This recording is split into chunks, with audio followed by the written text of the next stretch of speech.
Yang ditunggu-tunggu mengenai undang-undang di Indonesia akhirnya terwujud. Kali ini undang-undang perampasan aset sudah disahkan, tapi salah konsep. Seharusnya yang disahkan itu adalah RUU perampasan aset koruptor, bukan malah perampasan aset masyarakat atau perampasan asetnya rakyat. Kenapa harus rakyat lagi yang menanggung gitu loh?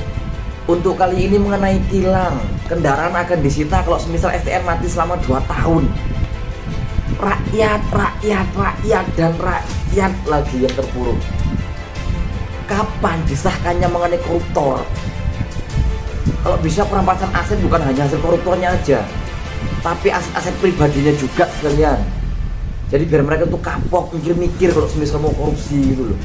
Jadi jangan rakyat terus yang diperas, jangan rakyat terus yang dibuat terpuruk gitu loh. Hei para mulut netizen, aku akan memberikan kabar baik, kabar bagus untuk seluruh rakyat Indonesia pengguna kendaraan bermotor. Bahwasanya mulai bulan Maret tahun 2025 ada perubahan tilang. Pelanggar lalu lintas akan diblokir SIM-nya. Enak tak? Nggak usah bayar kan kalau melanggar lalu lintas, nggak usah tilang, langsung diblokir SIM-nya. Enak dong polisi. Kalau kita kena tilang, SIM-nya diblokir, besok bikin lagi. Iya kalau bikin murah. Lah bikin kalau secara natural, secara alami 200 ribuan deh kan. Itu nggak jadi. Harus pakai ini bayar paling nggak 800 ribu sampai 1 juta biar jadi SIM-nya. Kalau nggak pakai gituan nggak jadi, iya kan? Siapa yang ngalami bikin SIM harus nembak, kalau nggak nembak nggak jadi. Terus setiap hari kita harus setiap bulan, setiap tahun kita harus mengeluarkan berapa uang untuk nembak bikin SIM kalau SIM-nya diblokir setelah kita kena tilang, kena pelanggaran lalu lintas. Kok gini-gini aman ya aturan-aturan bapak polisi ini.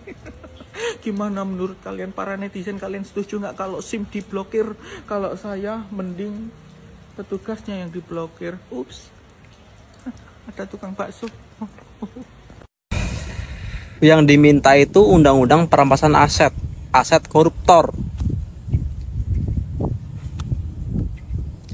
Yang disahin malah perampasan aset rakyat. Ini negara bangsat emang nih. STNK mati 2 tahun, kendaraan diambil negara. Serius nih, lo kok bisa? Jadi sekarang kalau STNK kamu mati lebih dari 2 tahun, siap-siap aja kendaraan kamu dihapus datanya dan bisa diambil negara guys. Gini ceritanya, STNK mati nggak akan diperpanjang 2 tahun. Data kendaraan dihapus, kalau ketahuan di jalan, kendaraan bakal disita. Serem banget kan? Yang bikin kaget, udah bayar pajak mahal, masih aja kena aturan beginian. Gimana kalau emang lagi susah nggak sanggup bayar pajak? Masa iya langsung dihapus dan disita? Tapi di sisi lain mungkin ini biar lebih tertib di jalan raya, biar nggak ada kendaraan bodong. Tapi tetap aja, kejem banget gak sih? Jadi menurut kalian ini kebijakan yang bener atau keterlaluan guys? Tulis komentar, gue pengen tahu pendapat kalian guys. Tag teman kalian yang sering lupa bayar pajak, jangan sampai jadi korban aturan ini guys. Halo guys, kali ini ngobrolin soal tilang, soal kendaraan. Jadi ada aturan baru nih, mulai April tahun 2025. Ada aturan tilang kendaraan yang berubah.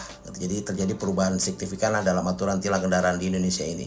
Ada beberapa poin yang wajib kita perhatikan dari revisi ini. Yang pertama adalah soal penyitaan kendaraan. Jadi kendaraan bermotor, baik itu sepeda motor maupun mobil, ini dapat disita secara langsung oleh petugas jika pengendara tidak memiliki surat tanda nomor kendaraan atau STNK yang sah, atau jika STNK telah mati selama 2 tahun tanpa perpanjangan. Nah, bahkan data identitas dari kendaraan ini juga akan dihapus dalam proses ini. Nah, lalu juga soal sistem tilang elektronik. Jadi aturan tilang ini akan berlanjut ya dengan penerapan sistem Electronic Traffic Law Enforcement atau ETLE ini yang memungkinkan pelanggaran lalu lintas terdeteksi secara otomatis dan pelanggar akan menerima surat tilang melalui pesan singkat setelah terdeteksi oleh sistem. Nah, lalu soal denda dan sanksi. Nah, pengendara yang tidak membayar pajak kendaraan tepat waktu ini akan dikenakan denda dan sanksi. Dan ini dapat bervariasi tergantung jenis pelanggaran serta wilayah, begitu katanya. Nah, selain itu, pemilik kendaraan yang melanggar aturan dapat menghadapi pemblokiran nomor polisi kendaraan hingga masalah diselesaikan. Nah, lalu ada lagi nih soal STNK. Jadi setiap pemilik kendaraan diwajibkan untuk memperbarui STNK setiap tahun. Nah, kegagalan untuk memperbarui dalam jangka waktu yang ditentukan dapat berakibat pada penyitaan kendaraan. Wow. Nah, perubahan ini bertujuan katanya untuk meningkatkan disiplin berkendara dan menekan angka pelanggaran lalu lintas di Indonesia. Ya gitu ya. Ya, selama ini kita berteriak-teriak, kita meminta perampasan aset koruptor. Tapi yang kita dapatkan adalah perampasan aset rakyat. Salam.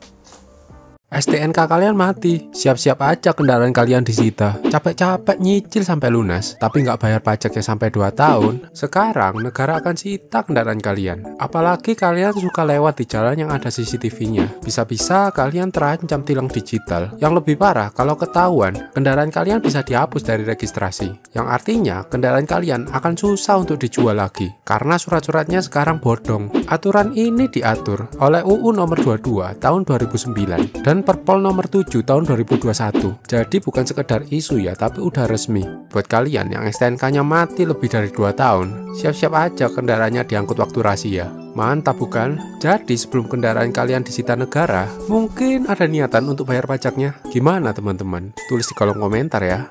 Resmi berubah aturan tilang kendaraan terbaru per April 2025. Kini sepeda motor dan mobil langsung disita. Data identitas kendaraan juga dihapus. Menurut kalian gimana dengan aturan terbaru ini guys? Ada perubahan undang-undang tilang di kepolisian. Undang-undang tilang menilang nih. Ya, secara pasti ini berlaku di bulan April 2025. Hanya fix isinya yang bagaimana saya hanya sedikit gambaran saja, bahwa yang tidak membayar pajak 2 tahun itu data akan dihapus dan kendaraan kalian disita. Wow, mampus dah. Nah, harusnya diimbangi dengan koruptor yang maling-maling uang rakyat itu disita rumahnya, hartanya. Itu baru cakep, adil Pak Polisi. Masa bayar pajak nggak bayar 2 kali aja disita motor sama mobil Pak.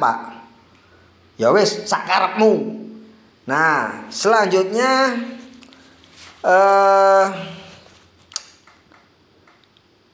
ya pokoknya itulah guys yang utama. Nggak bayar pajak 2 tahun, lalu datamu dihapus, diblokir, kendaraan kamu disita. Aduh. Ya coba dicek deh isinya ya, undang-undang yang baru itu revisi undang-undang tilang menilang. Tetap sih tilang berlaku tetap, tapi razianya akan semakin gila guys. Razia polisi akan semakin menggila di bulan April. Sekarang aja sudah berjalan nih. Sekarang ini saya jalan ke sono, razia semua dah. Yang sering di dekat stasiun Cakung, Pondok Kopi. Aduh, itu kan searah itu. Yang sono searah, yang sini searah. Gabungan sama Dishub. Mampus dah. Yang nggak punya SIM, yang pajak mati, wassalam, motor kamu disita.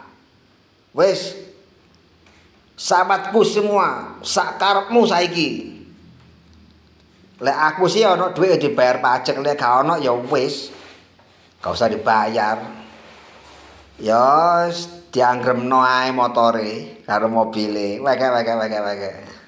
Pantes aja banyak masyarakat yang juga kewalahan waktu ujian praktek SIM-C. Lo tahu nggak? Baru-baru ini terekam momen Jenderal Bintang 2 yang juga kewalahan melewati jalur yang digunakan untuk ujian praktek SIM-C. Asli ini sebenarnya juga sering dikritik dan terbukti sang jenderal juga kesulitan. Akhirnya mereka bisa merasakan kesulitan yang selama ini juga dirasakan oleh masyarakat. Iya bener banget. Lu bayangin aja, tutur beberapa netizen nih. Jalur seperti ini tuh nggak ada di jalanan sebenarnya. Bahkan kalau lo ujian SIM di Jepang itu simple banget. Kacau beda banget dengan Indo. Pokoknya paham rambu-rambu dan mereka jalan, kemudian bisa lebih stabil dan membawa kendaraan, itu aja udah bisa lolos kalau di Jepang. Tapi kalau di Indonesia, lo tahu nggak sih, itu ada yang namanya angka 8. Kemudian ada pembatas-pembatas di samping kanan kirinya yang sempit banget. Itu sulit banget cuy. Apalagi untuk orang yang nggak terlalu mahir bawa motor. Ini wajar banget dong masyarakat mengkritik, bahkan jenderal pun nggak bisa ngelewatin. Nah itu dia, apalagi polisi yang seharusnya memberikan contoh dan teladan, itu pun nggak bisa melewati angka 8 ini. Jadi masyarakat memohon agar SIM-C itu dibikin lebih simple, layaknya di Jepang. Gimana menurutmu teman-teman?